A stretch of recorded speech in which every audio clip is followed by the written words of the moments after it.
Malgré ce qu'on pourrait croire, la chasse et la pêche sont possibles dans la majorité des aires protégées et même dans certaines zones de protection forte.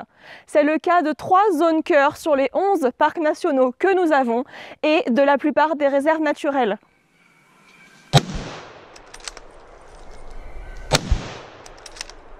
Quand on pense à la chasse, on pense aux animaux blessés et tués.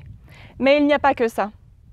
À cause de la chasse, la faune, y compris celle qui n'est pas chassée, est devenue plus craintive et fuit toujours plus loin. Les animaux perdent beaucoup d'énergie à cause du stress engendré.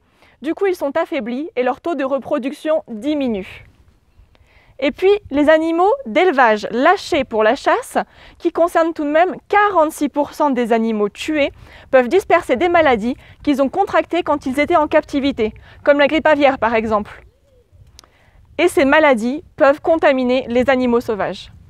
Vous savez que les cartouches à grenaille de plomb polluent le sol et peuvent intoxiquer la faune? Voilà ce que je viens de trouver juste ici.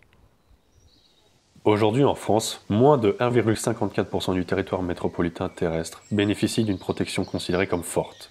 Et à l'intérieur de certains de ces espaces de protection forte, l'exploitation forestière, le pastoralisme, la chasse, la pêche, la cueillette y sont autorisés.